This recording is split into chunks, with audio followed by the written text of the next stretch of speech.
Gazette du Togo, une vision sur l'actualité togolaise et sur le monde. Mesdames et messieurs, fidèles téléspectateurs, bonjour et merci infiniment de nous choisir encore en ce jour pour la réflexion hebdomadaire. Rencontre échange de vos numéros, nous allons parler des sujets d'actualité. Et l'actualité chez nous, c'est toujours marqué par l'installation du tout nouveau Sénat de l'histoire politique de notre pays, avec la 5e République en gestation, et donc les institutions qui doivent consolider cette nouvelle République sont en train d'être mises en place. Et depuis le 6 mars dernier, le Sénat a fait officiellement son entrée sur scène.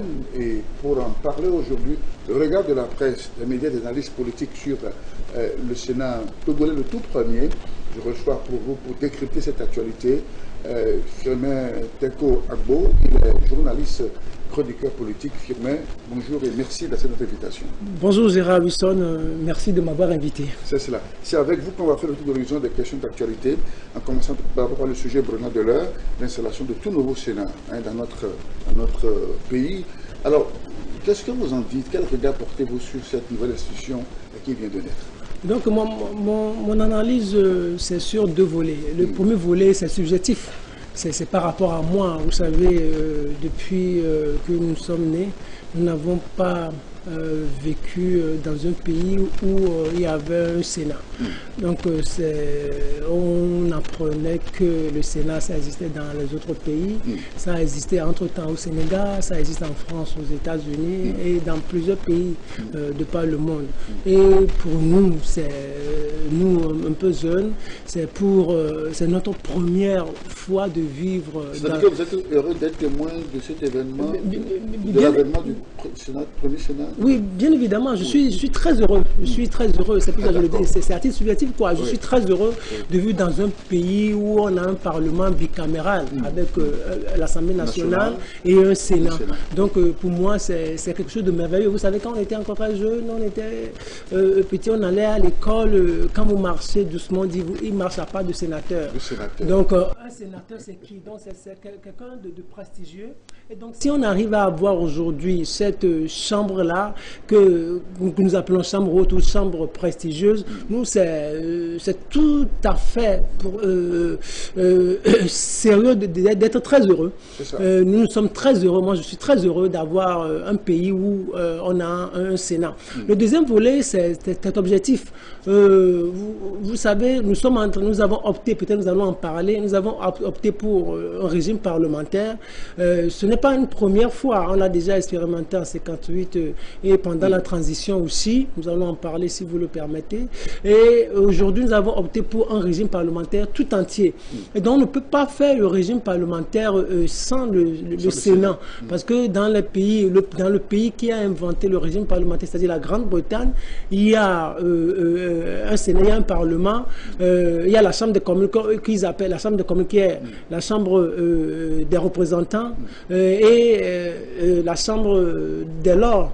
Oui, c'est-à-dire qu'ils appellent le Sénat là-bas. Donc, ce sont eux qui ont inventé le régime parlementaire. Et si nous aussi, nous avons opté pour ce régime parlementaire, il est tout à fait normal que nous disposions d'un Sénat, parce que dans le régime parlementaire, le débat, c'est entre le gouvernement et le Parlement. Et le Parlement doit être bicaméral. Le débat doit être tellement chaud. Si ça ne va pas au Parlement, si ça ne va pas à l'Assemblée nationale, il faut qu'on envoie aux sénateurs pour qu'ils puissent avoir leurs yeux sur le sujet qui essaie de diviser. Donc c'est tout à fait normal qu'on dispose d'un Sénat. On ne peut pas avoir un régime parlementaire sans le Sénat. Ce ne serait pas trop intéressant, quoi. C'est-à-dire que pour ça, vous faites partie d'un dynamisme démocratique, n'est-ce pas? Oui, c'est un dynamisme. Ça va dans le jeu, oui. Oui, c'est démocratique. Oui, vous avez juste trouvé le mot dynamisme démocratique. Ça veut dire que la démocratie va être beaucoup plus dynamique. Parce qu'entre-temps, peut-être c'était l'Assemblée nationale juste. Donc peut-être ils se croyaient tellement puissants, donc ils avaient le dernier mot. Maintenant, aujourd'hui, on élargit le champ de discussion. Entre-temps, peut-être c'était 100, on a peut-être 108 députés aujourd'hui,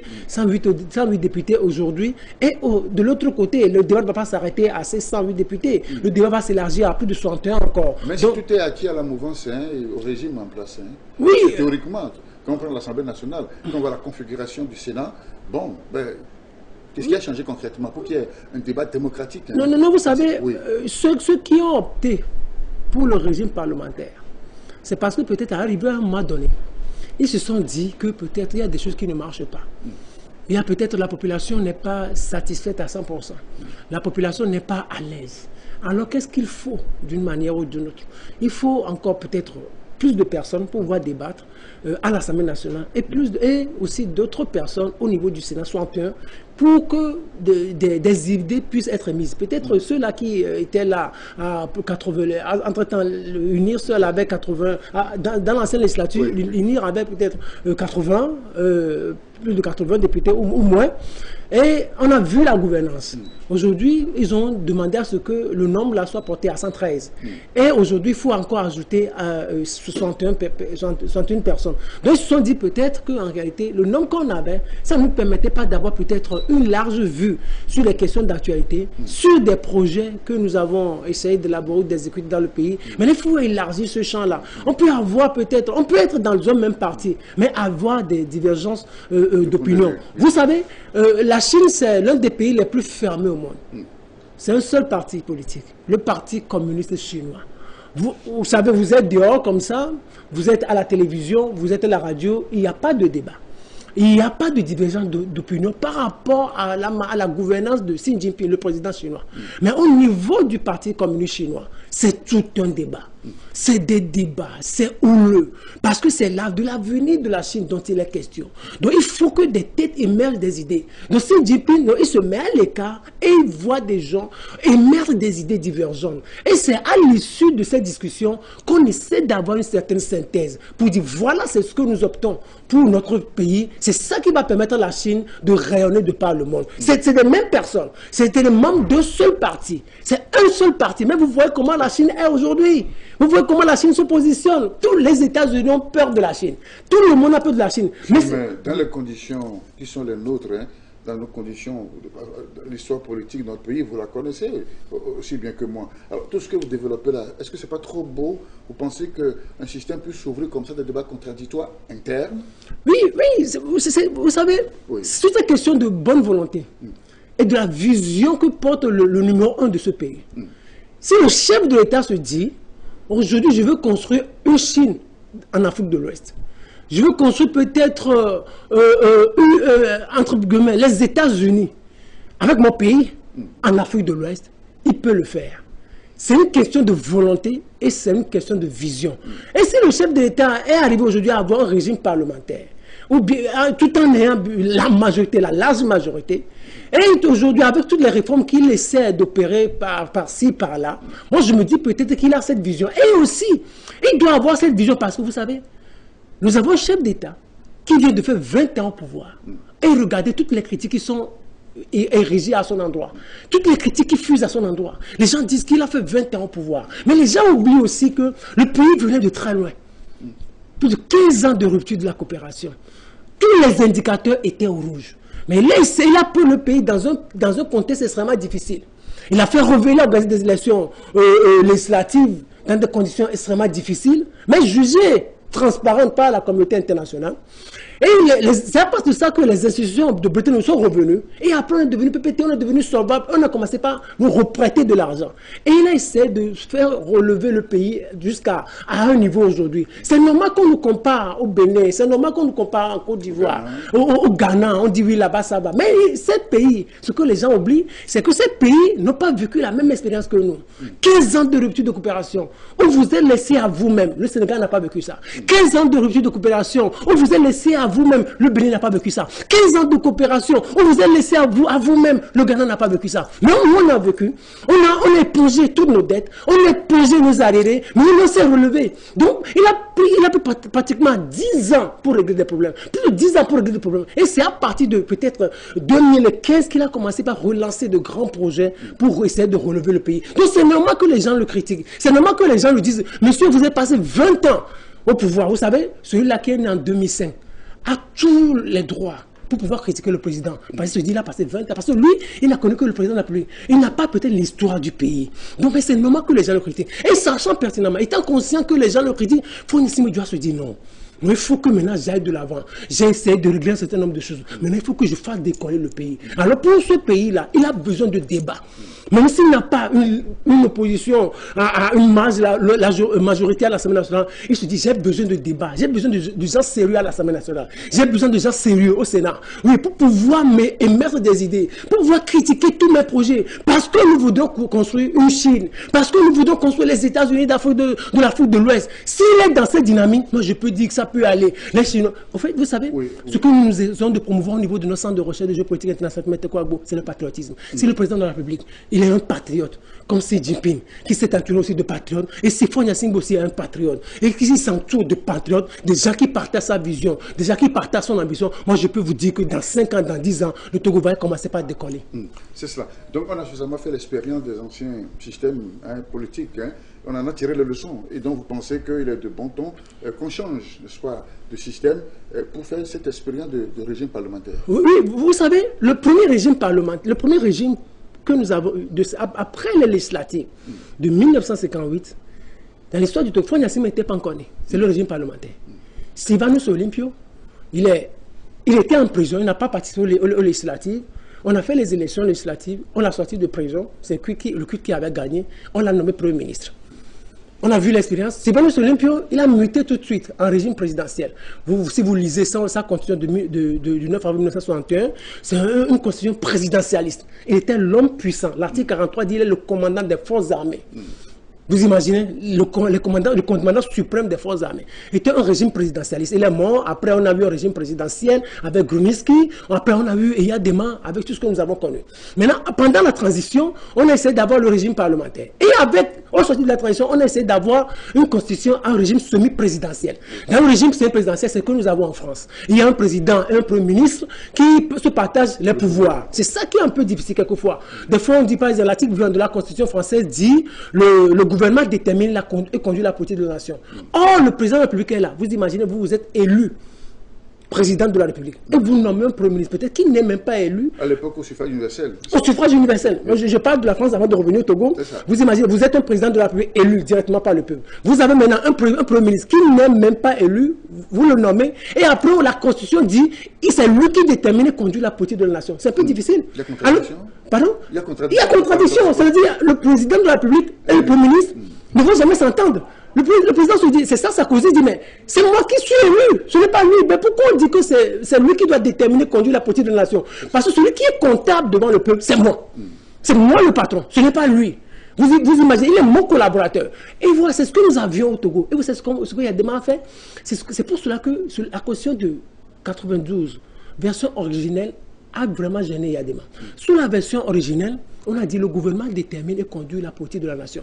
Mais Eyadema, le 31 décembre 2002, a dit, on a ajouté, sous l'autorité du président de la République, le gouvernement détermine et conduit la politique de la nation. C'est à partir de ce moment que Eyadema est redevenu puissant et donc on a un premier ministre valé. Là, les choses peuvent se comprendre. Mais toujours, il y a toujours théoriquement, le premier ministre doit être issu de la majorité parlementaire. Exactement. Lui aussi, il est élu. Oui, il est élu, oui. C'est ça en fait. On dit, avant, sous l'ancienne constitution, on dit le chef de l'État, il nomme premier ministre, chef du parti majoritaire. Oui. Il nomme un premier ministre dans la majorité.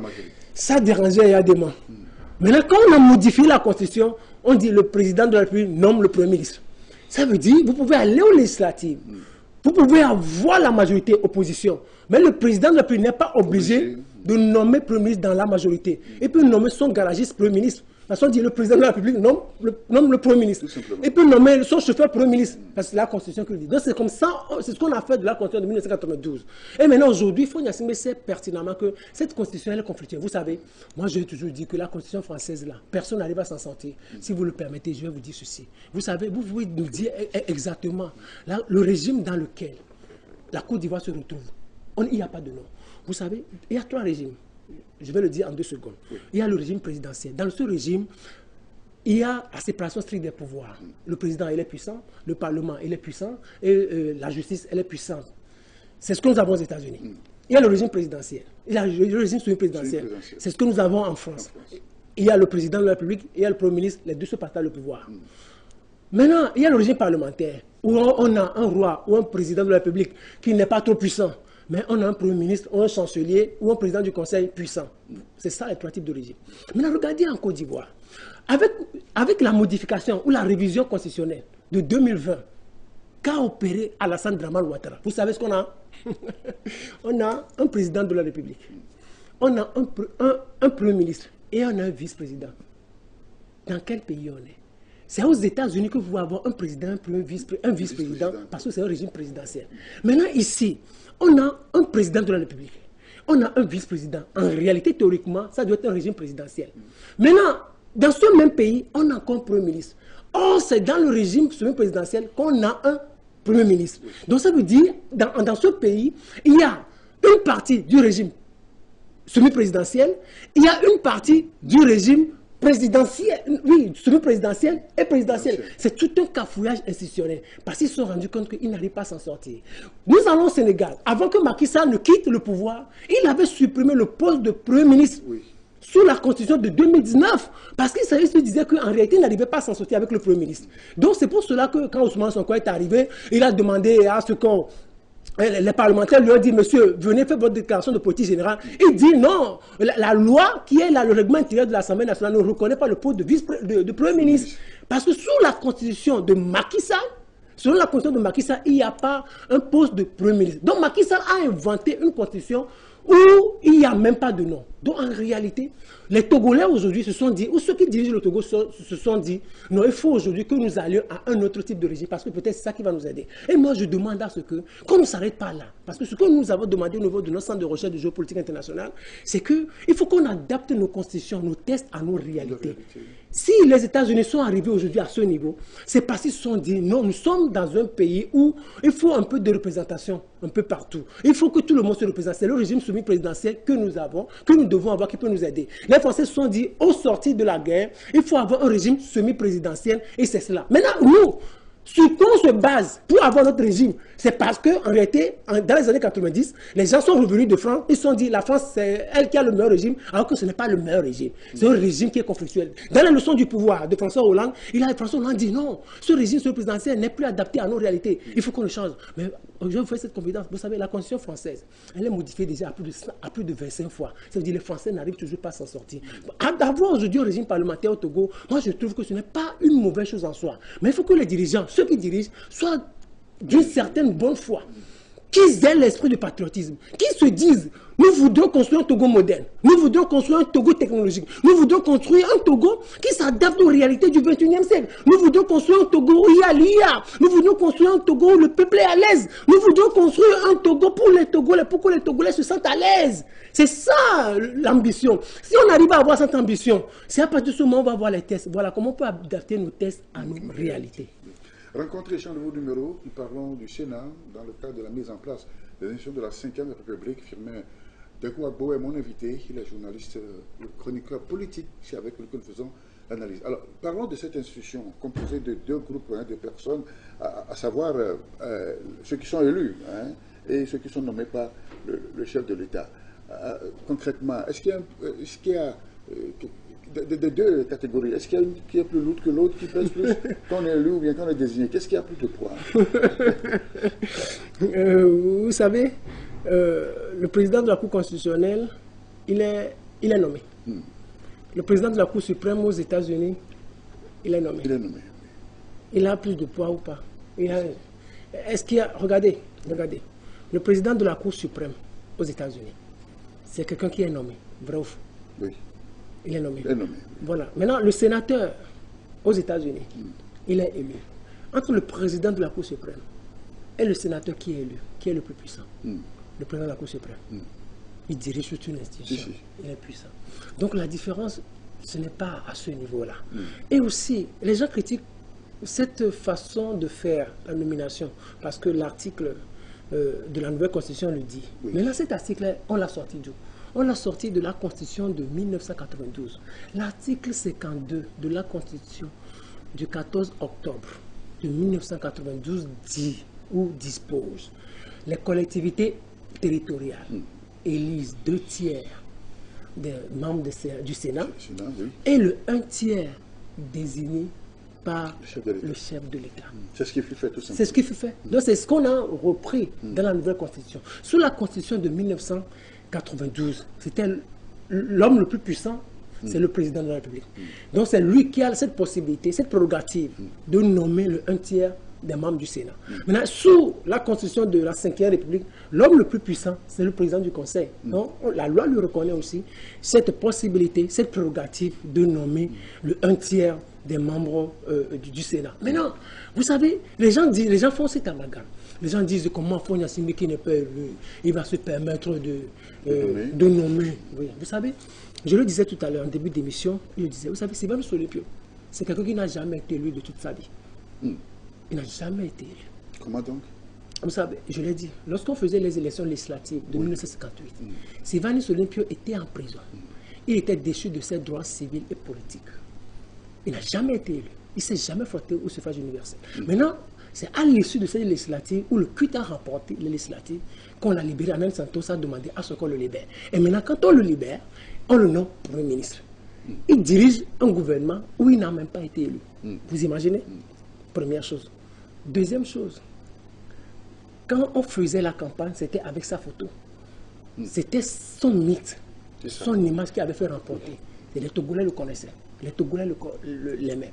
Nous sommes le 29 avril, ou avant, 2 semaines avant le 29 avril 2024, législative au Togo. Faure Gnassingbé ne se présente pas à ces législatives. Mais quand on voit toute la campagne qu'on a eu à faire au niveau de UNIR, vous allez juste voir les photos de Faure Gnassingbé. Dans les Togolais, à Bafilo par exemple, quand vous allez, quand on faisait campagne là-bas, c'était les images de Faure Gnassingbé. Donc quand les gens allaient voter, ils allaient voter pour qui? Pour Faure Gnassingbé. À Kara, c'était la même chose. À Lomé, c'était la même chose. Sur toute l'étendue du territoire national, avec UNIR, les gens votaient indirectement Faure Gnassingbé. Donc l'histoire de 1958 s'est reproduite au Togo en 2024. Donc, Faure Gnassingbé va être à la tête d'un gouvernement où il n'a même pas été élu, bien sûr. Et de la même manière que Sylvain Solepio. Sylvain Solepio, lorsqu'il est devenu président, il est devenu président du Conseil à l'époque, Premier ministre à l'époque, parce qu'à l'époque c'était un régime parlementaire. Il a fait modifier la Constitution. Il a sorti de ce régime parlementaire pour avoir un régime présidentialiste, que moi j'appelle régime présidentiel, une nouvelle Constitution. Et là, il a fermé la porte à toutes les oppositions, bien sûr. Il enfermait des gens, il torturait des gens, il enfermait des gens même à Mango, ainsi de suite. Et il a fait un semblant d'élection, il n'a même pas été élu.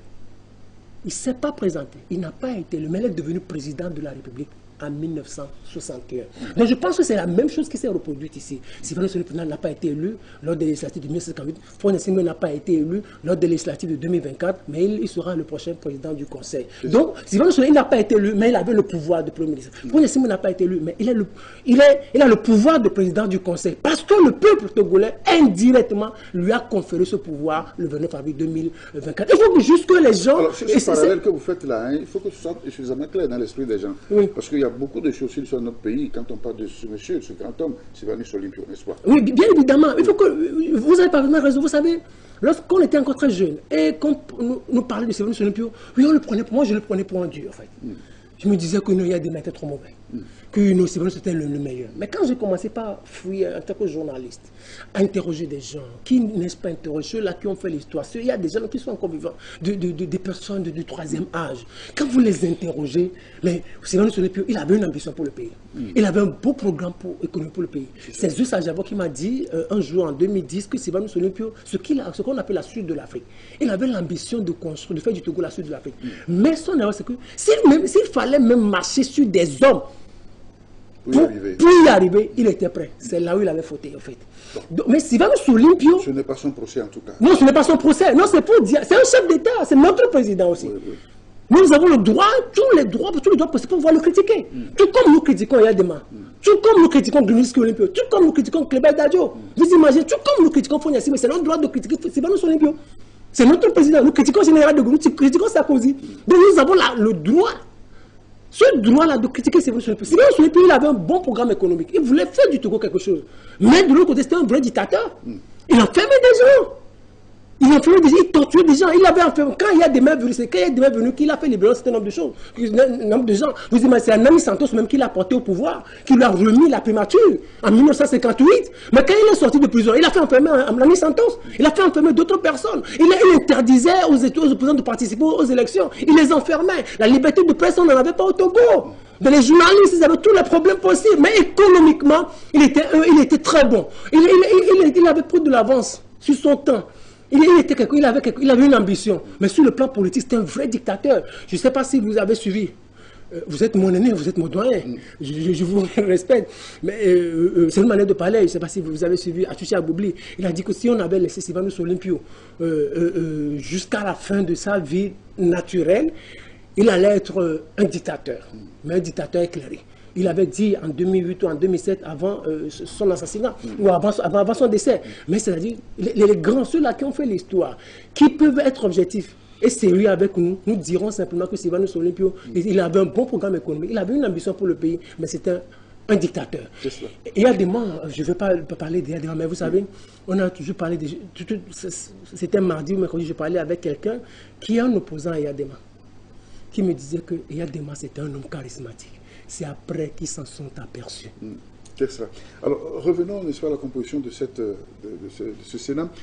Le chef de l'État a pris des gens dans l'opposition, dans certaines formations de l'opposition. Est-ce que c'est pour les phagocyter? Est-ce que c'est pour une volonté d'ouverture? Qu'est-ce que c'est? Dans son pouvoir discrétionnaire, il a choisi des gens qui sont d'autres chapelles politiques en dehors de l'Union. Non, si vous avez phagocyté, si le chef de l'État, là où il est Fognassingbe, si après ça va passer 20 ans au pouvoir, son ambition, c'est de phagocyter une quelconque opposition. Je me dis qu'il n'a pas d'ambition. C'est ça. Si après ça va passer 20 ans au pouvoir, si c'est phagocyter une opposition qui va l'aider à construire le pays, je me dis qu'il n'a pas d'ambition. Il n'est pas à ce niveau-là. Mais je pense qu'il y a eu des cris. Des gens lui ont dit non. Il faut que tu prennes des gens dans l'opposition. Pourquoi? Parce qu'à l'Assemblée nationale, on a déjà foutu, c'est-à-dire on a fait les législatives, l'Union a la large majorité. C'est ça. Et à l'Assemblée nationale, au Sénat aussi, cette deuxième chambre, on va voir qu'unir. Ce ne sera pas possible, ce n'est pas tout intéressant. Donc je pense qu'il a écouté ce cri de cœur, il s'est dit, donc il s'est placé au-dessus de la mêlée, en homme d'ouverture, en sa qualité de chef d'État. En sa qualité de père de la nation, de père spirituel de la nation, il se dit qu'il a besoin de tout le monde. Là, il ne s'est plus positionné comme un membre d'UNIR ou un chef d'UNIR, chef de parti politique. Il s'est positionné comme un président de la République. Qui est là, qui est garant de la continuité de l'État, qui est garant, le symbole de l'unité nationale pour dire j'ai besoin de tout le monde. Et il s'est dit donc il faut que je prenne au niveau de l'opposition. Il a pris des gens qui le critiquaient. Quand on voyait Abbas Kaboy l'avait critiqué entre-temps. Quand on voit les Beliki, la CPP, les Demkodjo l'avaient critiqué. Mais c'est des partis qui l'avaient critiqué. Il y a des gens qui l'ont critiqué. Mais s'il a eu à prendre ces gens-là, où il a misé sur ces personnalités-là, et ces personnes du troisième âge, regardez, Beliki à côté, plus de 60 ans. Abbas Kaboy, plus de 60 ans. Diassouna Traoré, plus de 60 ans. Qu'est-ce qu'eux, ils n'ont jamais mangé dans cette vie et qu'ils vont vouloir manger maintenant? Ça veut dire, quel est ce privilège qu'ils n'ont jamais eu? Vous avez vu Diassouna, par exemple, il a son cabinet. Beliki, c'est un puissant syndicaliste qui a eu à parcourir, à la retraite, qui a eu à parcourir le monde, qui a le petit pain. Oui, mais c'est pour assurer le vieux jour. Non, vous croyez... Non, c'est pour dire... C'est pour arriver à cette conclusion. C'est pour dire en réalité que ceux-là, ils ne vont plus trop se battre pour de menus fortins. C'est ça. Peut-être ils se disent... Il faut nécessairement dire non, ceux-là, ils vont se battre pour l'intérêt du pays. Si, par leur jeune âge, ils se sont battus pour avoir le minimum. Aujourd'hui, ils ont déjà le minimum. Ils vont plutôt plus penser à ce qu'ils vont laisser pour leur génération, le Togo de demain. Donc, ils vont plutôt plus faire émerger de nouvelles idées, parce qu'ils ont eu à parcourir le monde. Il a besoin de ces idées-là. Ils ont de l'expérience. Les gens, ils ont de l'expérience. Expérience politique. Par exemple, vous voyez les Beliki, ils peuvent vous parler de l'histoire du Togo. Vous voyez les Diassouna Traoré, ils peuvent vous parler de l'histoire du Togo. Vous voyez les Abbas Kaboy, ils peuvent vous parler de l'histoire du Togo, de comment les gens dirigeaient ce pays. Donc ceux-là, ils ont eu certaines expériences. Ils pourront dire à Fognassingbe, Monsieur le Président, vous savez, si on peut faire ci, on peut faire ça, ça peut nous aider. Moi, je pense qu'il a plutôt besoin de ces expériences-là pour pouvoir continuer. Et aussi, par exemple, Kagbara. Innocent Kagbara. Oui. Il a pris une innocence. Oui, c'est pour dire qu'il faut faire aussi avec les jeunes. Parce que Faure Gnassingbé, vous savez, en juin prochain, il aura 59 ans. L'année prochaine, il aura 60 ans. Le aussi tire vers son troisième match. Deuxième match. Donc, on vous l'appelle deuxième match? Oui, deuxième âge. Ah, deuxième match. Oui, il est déjà là. À l'année prochaine. Oui, soixantaine déjà. Vous savez, quand vous avez cet âge, quelquefois, vous avez besoin de jeunes pour vous rappeler certaines choses. Oui, la technologie, tout ça, c'est comme nos enfants, ils savent bien manipuler nos portables mieux que nous. Donc, Faure Gnassingbé a besoin aussi de cette jeunesse-là. Là, Innocent Kagbara sont plus jeunes. Il a déjà une expérience au niveau de l'Assemblée nationale. Il a fait 6 ans, presque 6 ans à l'Assemblée nationale. Les Sénats et puis l'UFC, parti historique. Donc, il a besoin de ce parti-là aussi pour éviter des clivages.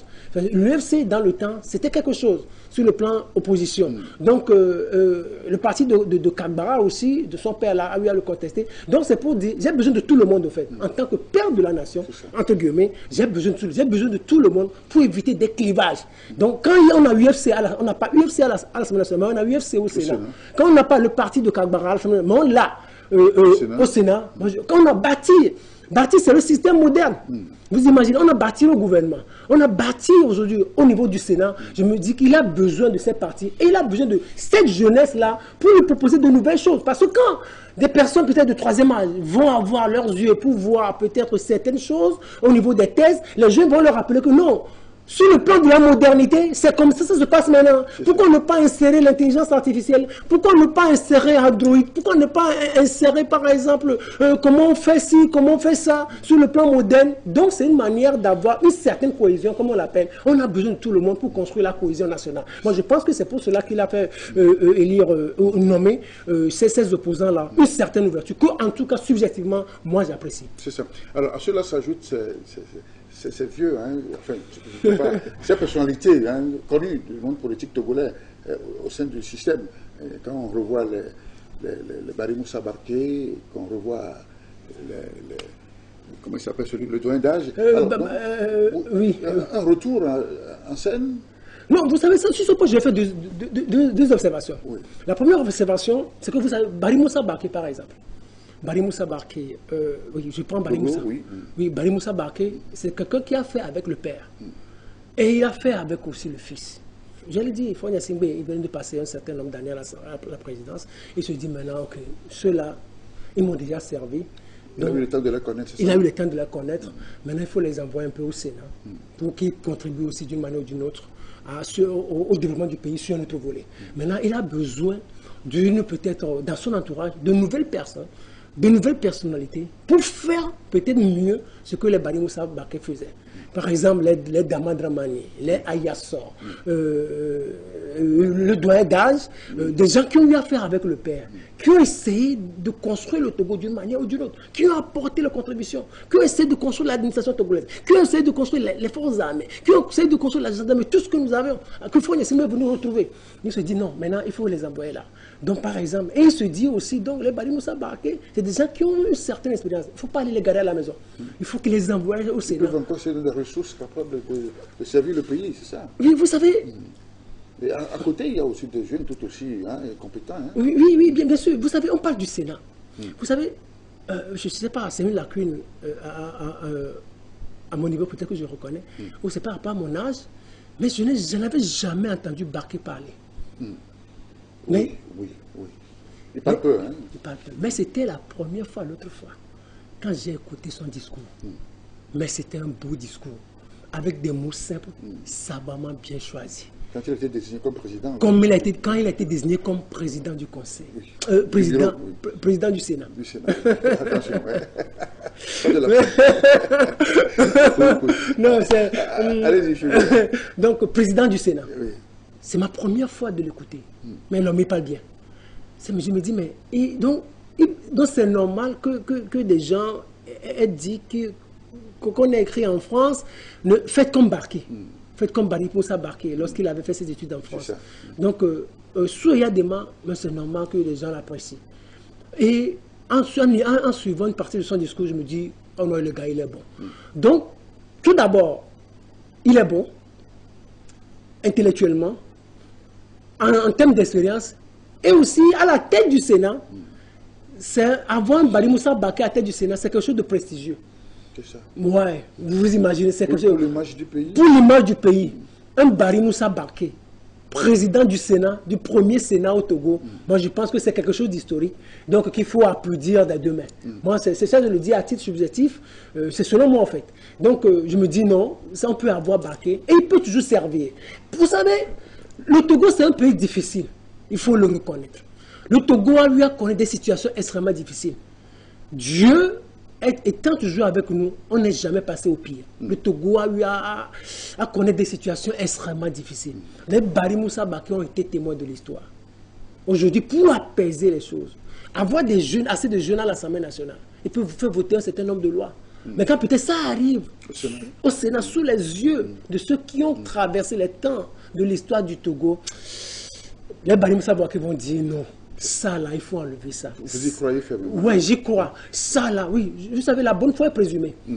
Je compte sur la bonne foi. Ils vont se dire non, ça là, il faut enlever, ça là, il faut enlever. Ce que les gens ne savent pas, c'est qu'au niveau de l'Assemblée nationale, on peut avoir tout le monde, on peut avoir une certaine injustice électorale. C'est-à-dire, dans une région, une peut-être localité peut dire je vote uni à 100%. Mais au niveau du Sénat, on essaie de corriger l'injustice territoriale. Vous imaginez, on essaie de corriger pour qu'il y ait de l'équilibre au niveau de la territorialité, pour que tous les territoires soient représentés. C'est ça ce que le Sénat vient faire. Le Sénat vient faire dans tous les pays au monde. Le Sénat vient corriger l'injustice de territorialité. Donc eux, ceux-là, ils sont là pour corriger les injustices. Au-dessus de l'Assemblée nationale? Au-dessus de l'Assemblée, arrêtez, on l'appelle comment? La chambre haute. C'est-à-dire, ils voient ce que les autres ne voient pas. C'est la chambre qui est haute. Elle voit ce que l'Assemblée nationale... C'est la chambre basse. Les autres, on l'appelle, l'Assemblée nationale l'appelle la chambre basse. Oui, dans certains pays. Oui, on l'appelle la chambre basse. Parce que les sénateurs n'ont pas de sénateurs. Donc, eux voient. Gérard Larcher, le président du Sénat français, je pense que c'est comme ça on l'appelle, Gérard Larcher, il a plus de 70 ans. Quand vous le voyez marcher, tout ça, là, c'est quelqu'un qui est un peu fatigué. Donc, c'est des gens qui prennent la parole difficilement, mais qui se prononcent sur des questions épineuses. Vous imaginez, quand les conseillers ils se prononcent sur des questions épineuses. Donc, par exemple, quand peut-être il y aura une certaine injustice au niveau législatif, au niveau de l'Assemblée nationale, quand cela va arriver à leur niveau, ils vont se dire non, on peut corriger cette injustice-là. Parce que Bari Moussa, qu'est-ce qu'il cherche encore? Il va vouloir commettre de l'injustice pour qui? Pour lui? Avec tout ce qu'il a, avec tout ce que ses enfants ont, vous imaginez des gens qui ont travaillé, je ne connais pas sa fortune, mais je sais que c'est des gens qui ont eu à travailler, vous avez été conseiller de Yadema pendant des années, donc vous ne serez pas pauvre quand même. À condition qu'on leur laisse la main libre pour pouvoir travailler et faire les tests, de beaux tests, comme vous le dites, avoir ce regard de rééquilibrage, n'est-ce pas, de justice beaucoup plus dans leurs actions. Oui, vous savez, moi je le dis toujours, si Fonia Sibapri va passer 20 ans au pouvoir, il ne veut pas laisser la main aux gens pour pouvoir travailler. Pour faire quoi? Pour s'amasser encore de richesses? Il en a suffisamment quand même. Il a dirigé le pays pendant 20 ans. Vous imaginez? Et il continue de diriger le pays. Il passe on est en train de muter vers un autre régime. Et donc, ce à quoi il peut véritablement penser, c'est ça, tout d'abord, comme un tout bon politicien, on pense juste, la première chose, on pense à conserver son pouvoir. Bien sûr, à part ça, mais les moyens à cette disposition. C'est ce qui est en train d'être mis en place, hein, la conservation du pouvoir. Oui, on conserve son pouvoir. Quand vous êtes président, on ne scie pas l'arbre sur lequel on est assis, quand même. On ne scie pas l'arbre sur lequel on est assis. Donc, la première chose, en tant que dirigeant, lorsqu'on a le pouvoir, on fait comment? On le conserve. Vous savez, je le dis toujours, les sciences politiques, on dit, le parti politique, son ambition, c'est de conquérir, d'exercer le pouvoir, n'est-ce pas? Mais c'était l'ancienne définition. Maintenant, on dit, l'ambition, c'est quoi? C'est de conquérir, d'exercer le pouvoir et de le conserver. Donc, c'est ça en politique. Fonia Singbe va penser à conserver son pouvoir, mais la deuxième chose, c'est de contribuer au bien-être de la population. Donc, s'il place Bari Moussa Baké là, à la tête du Sénat, ou s'il demande à ce qu'on élise Bari Moussa Baké à la tête du Sénat, et qu'il ne lui laisse pas la main libre, donc je sais pourquoi il l'a envoyé là. Donc, c'est une perte de sous. Ça va juste être une perte de sous, ça doit être juste une perte je ne sais pas comment le dire, mais ça va être compliqué. Ce n'est pas trop intéressant à son endroit. Justement, on pense que c'est aussi une façon de peser sur le budget de l'État. On parle de Sénat budgétivore. Certains pensent qu'on n'en a pas besoin dans les conditions actuelles de la situation, puisque ça va gonfler le budget de l'État. Vous savez, ceux-là qui nous dirigent, vous les prenez pour de si mauvais politiciens, de si mauvais mathématiciens. Quand les gens disent ça, moi je ne comprends pas. On est combien? comme 61 sénateurs par rapport à un Togo, un pays. 61 sénateurs. Donc, il va nous aider. Tous les avantages liés à leur fonction. Non, on a combien de fonctionnaires au Togo? On n'a même pas 1 million de fonctionnaires. Vous imaginez? Et 61 sénateurs, on va dire que ça pèse. Plus 113. Plus 113, c'est ça? Non, puisque... Oui, non, moi, pour moi, c'est rien. Ça veut dire que donc, les gens pensent que nous sommes si pauvres. Vous imaginez, 61 sénateurs. Écoutez, il y a aussi quelque chose que les gens ne voient pas. Vous savez, avant, on faisait les élections présidentielles. C'est des milliards. Vous imaginez, si on était en 2025, on serait en train de mobiliser des milliards. Des milliards, oui. Plus de 4 milliards, plus de 5 milliards pour les élections présidentielles. Donc ces milliards-là sont là. On va juste prendre une partie pour pouvoir gérer les sénateurs. Donc on n'a pas perdu. En termes de finances, on n'a pas perdu. Donc on n'est pas allé chercher d'autres moyens. Non, les milliards dont on dispose souvent, dont on a besoin souvent pour organiser les présidentielles, ces milliards-là sont là. Donc on va juste prendre une partie pour gérer 61 sénateurs. Donc on va les répartir sur 12 mois, c'est rien. Vous imaginez par exemple, si un sénateur doit prendre 1 million, prenons exemple, on dit un sénateur prend 1 million. 1 million, c'est 61 millions par mois. 61 millions fois 12. C'est rien par rapport à un État. C'est rien par rapport à un État. À tout ce qu'ils vont apporter en termes d'expertise, en termes d'intelligence, en termes d'expérience, en termes de ressources, moi je me dis 61 millions, c'est rien. Donc on n'est pas si pauvre, ne raisonnons pas comme ça. Si le Sénégal est arrivé à supprimer le Sénat, parce que le Sénégal est plus grand, et quand vous allez, le Sénégal est plus grand, le Sénégal en termes de besoins et autres, c'est beaucoup plus grand. Et aussi, ils ont eu à lancer de grands projets. Mais 61 sénateurs, moi je pense que ça ne représente rien pour le Togo. C'est pratiquement rien. On n'est pas si pauvre. Ceux qui dirigent Fonia Singbe n'est pas aussi mauvais mathématicien. Il a fait ses calculs. Et regardez, le budget consacré au présidentiel au Togo, ce budget est toujours là. Donc on va juste chaque fois prendre une partie. Et puis ce que les gens ne voient pas, vous savez, ce régime parlementaire, ça va nous aider à avoir une certaine stabilité sur le plan électoral. La première chose, c'est que, vous savez, on a fait les sénatoriales cette année. Les prochaines élections au Togo sera quand? À part les locales. Si on fait les locales, les prochaines élections, ce sera 6 ans après. Oui. Donc, après 6 ans, on fera les élections générales. On aura les sénatoriales, on aura les régionales, on aura les législatives, on aura les locales. Vous imaginez? Donc, on va gagner en termes de stabilité. Avant, on faisait les législatives, peut-être 2 ans, on fait les présidentielles, peut-être 2 ans, après on fait les locales. Maintenant 2 ans, 3 ans, et économiquement ça trouble le pays.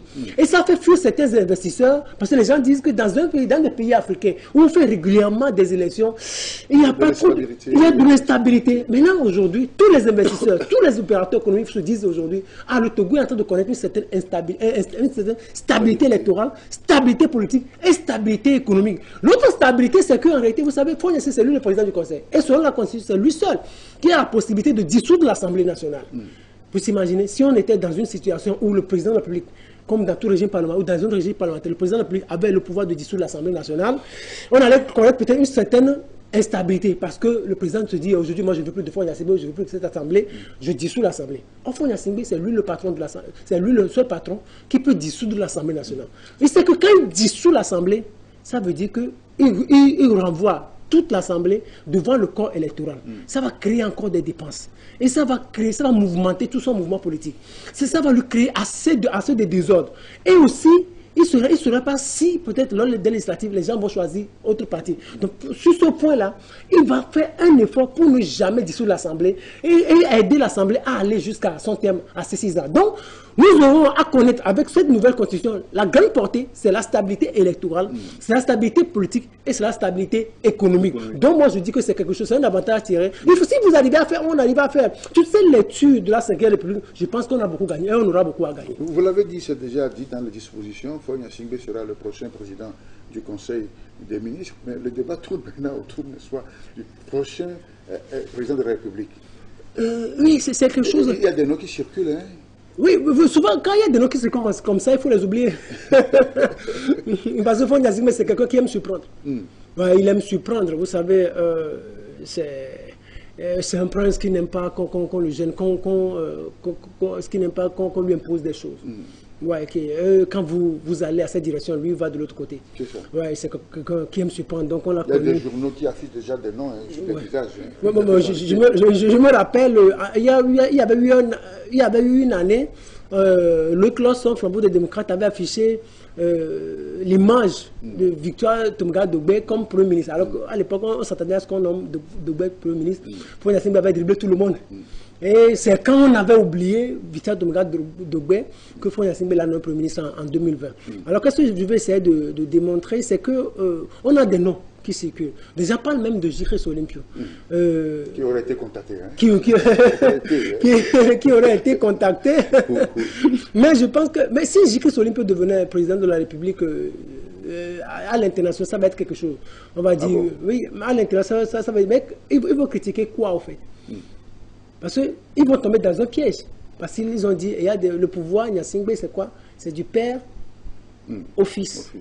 Donc aussi, lui, lorsqu'il va devenir président de la République, on va dire, oui, le papa était président et lui est président. Donc il y aura des critiques aussi qui vont fuser à son endroit. Donc ils sont en train de faire peut-être, ils seraient peut-être en train de faire tout ce petit calcul-là pour ne pas tomber dans ces critiques-là de journalistes ou d'autres acteurs. Mais Jikris Olympio, il est aujourd'hui fatigué. Oui, près de 90 ans. Par le poids de l'âge. Oui, oui, donc il est un peu fatigué. Donc on doit, connaissant Foy Gnassingbé, on doit prendre un Premier ministre, un président de la République qui est effacé. Parce que vous savez, il y a quelque chose. Il y a le président du Conseil qui est tout puissant, qui gère tout. Et le président de la République est là à titre honorifique. Oui, oui. Les terres sont claires là-dessus. Les terres sont claires, mais le président de la République, c'est le président de la République. Vous imaginez quand vous arrivez dans une salle, on dit, monsieur le président du Conseil, tout le monde va se lever. Mais monsieur le président de la République, c'est quelque chose. C'est pour ça que moi je dis même qu'en réalité, il y a des pays qui ont supprimé l'exécutif à bicéphale. Pourquoi ne pas avoir juste un exécutif à monocéphale, une seule tête? On a un président du Conseil, on a un président du Conseil. Par exemple, au Bénin, vous connaissez le nom du Premier ministre? On n'a pas. Le Bénin n'a pas de Premier ministre. C'est l'exécutif monocéphale, une seule tête. C'est un seul qui dirige.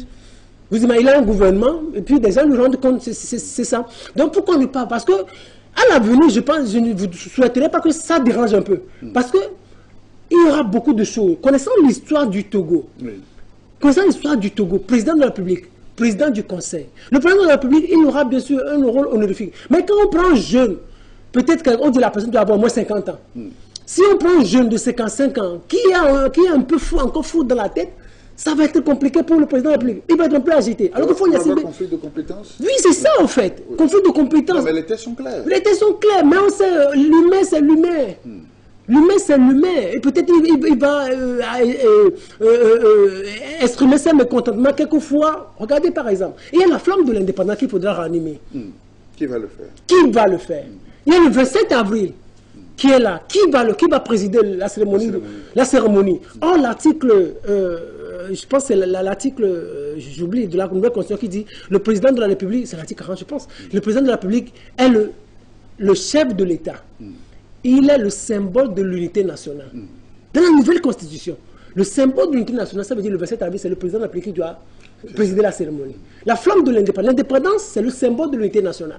C'est le président de la République ou c'est le président du Conseil. Vous voyez déjà, c'est quelque chose. Connaissant l'histoire du Togo, ça va être peut-être ça peut engendrer un conflit institutionnel.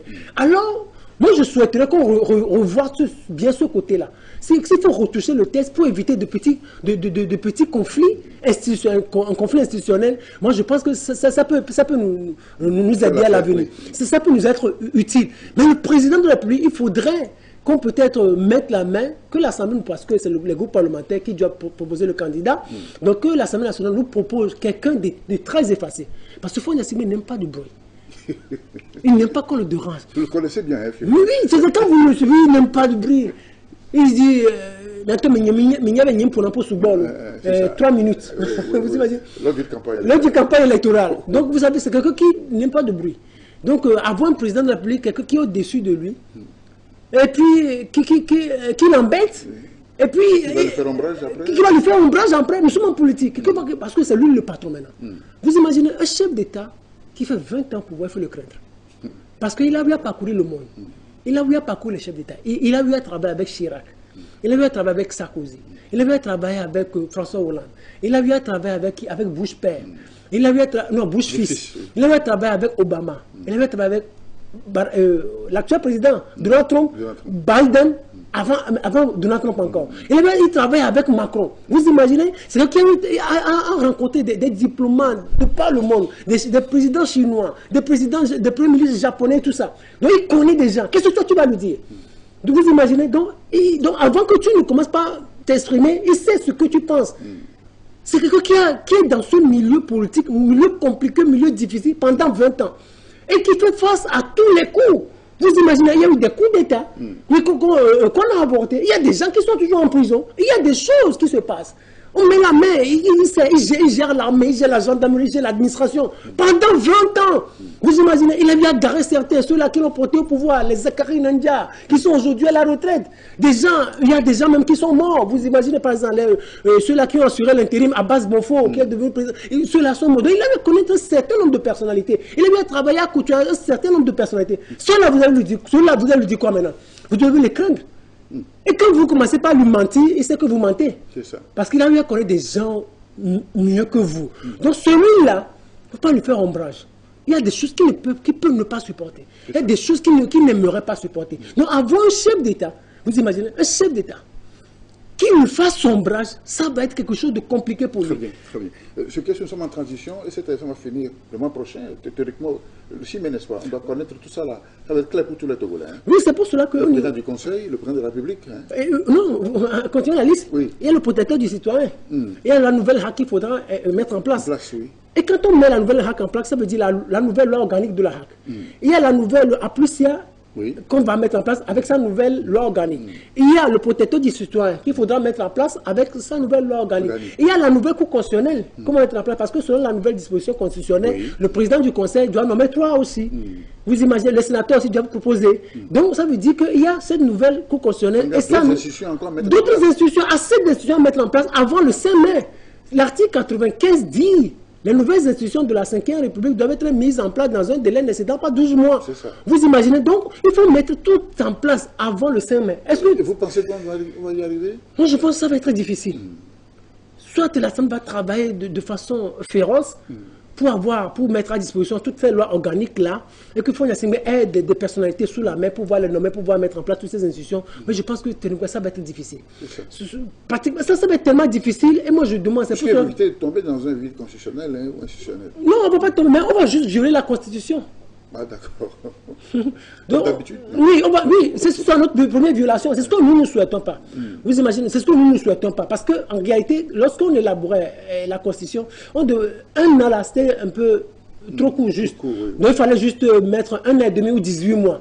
Et là, peut-être on aurait encore 6 mois pour pouvoir mettre en place les autres institutions. Maintenant, il va falloir que la Cour constitutionnelle se prononce. Peut-être le gouvernement, peut-être ils savent ce que nous sommes en train de dire. Ils doivent saisir la Cour constitutionnelle pour peut-être leur faire une certaine interprétation, ou peut-être nous donner encore plus de marge de manœuvre pour pouvoir avoir du temps nécessaire pour mettre en place les autres institutions de la République. Mais ce qui est sûr, le mandat de Faure Gnassingbé, ça prend fin le 6 mai, parce qu'il est l'actuel président de la République. Son pouvoir reste en place jusqu'à ce qu'il ne devienne président du Conseil. Lorsqu'il devient président du Conseil, selon la nouvelle constitution de l'article 97, il devient président du Conseil. Si on n'a pas encore le président de la République, il gère le poste de président du Conseil et le poste de président de la République. Il va cumuler les deux.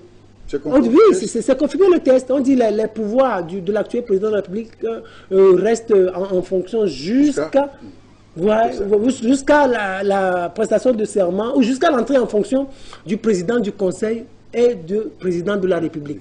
Vous imaginez. Donc ce qui est important, ce que nous avons partagé, nous partageons chaque semaine un article de la Constitution. Cette semaine, nous avons partagé l'article 47 alinéa 4 qui dit avant son entrée en fonction, le président du Conseil prête serment devant la Cour constitutionnelle. Alors ce qui va être beaucoup plus intéressant maintenant, c'est que nous ayons un président du Conseil. Tout le monde le connaît. On a déjà fait les législatives. On dit lorsqu'on fait les législatives, le chef de la majorité, c'est lui qui devient président du Conseil. Maintenant, le parti envoie le nom à l'Assemblée nationale. L'Assemblée nationale qui se réunit et envoie aussi le nom à la Cour constitutionnelle qui organise la prestation de serment. Maintenant, on attend juste que UNIR envoie le nom à l'Assemblée nationale et l'Assemblée nationale demande à la Cour d'organiser la prestation de serment pour que d'ici peu, avant la fin ou avant le 20, le 30, le 25, qu'on ait le président du Conseil qui prête serment et après on est le président de la République. Ça. Donc maintenant, toujours est-il que c'est le président de la République qui pose problème. Mais moi je souhaiterais que ce soit quelqu'un d'effacer, et aussi qui ne soit pas d'unir. Qui ne soit pas d'unir, en fait. Ça, oui. Qui ne soit pas, que ce soit peut-être une personnalité de la société civile, peut-être qu'on ne connaît pas, qui devienne président de la République. Et aussi, mais il y a un critère géopolitique que nous ne devrions pas oublier. C'est la conférence nationale qui a engendré cette coutume-là. On dit lorsque le président est du Nord, le Premier ministre il est du Sud. C'est ça, n'est-ce pas? C'est pour cela que tous les premiers ministres que nous avons connus sous la 4e République, ils étaient tous du Sud. Maintenant, nous allons avoir le contraire. Dans quelques jours, nous aurons un Premier ministre, c'est-à-dire président du Conseil, qui est du Nord. Maintenant, de l'autre côté, à la tête, président de la République, on doit avoir quelqu'un du Sud. Mais tous ces codes-là, moi, je souhaiterais qu'on casse tout ça. Si quelqu'un est compétent, on doit faire abstraction de sa région ou de son ethnie. Si nous avons quelqu'un qui est du Nord ou du Sud, qui est bon, qu'on le place à la tête de l'institution où on a besoin de lui. C'est ça qui est important. Merci beaucoup, Firmin, et pour ce tour d'horizon de cette question. Le temps qui nous est imparti passe très vite. Alors, les Gabonais sont aujourd'hui sur ce samedi pour désigner un nouveau président. Sur le 8, c'est le chef de la transition qu'on a vu très rapidement. 5 secondes. Oui, vous savez, Oligui Nguema, c'est ça, il s'appelle. C'est ça, oui. Ouais, non, il va remporter la présidentielle et il va garder le pouvoir. Il va garder le pouvoir. Donc, il a fait un coup d'État. Bon, moi, ce que j'apprécie de lui, c'est qu'au fait, il passe de la voie militaire à la voie civile. C'est ça qui est important. Moi, je condamne toujours les coups d'État.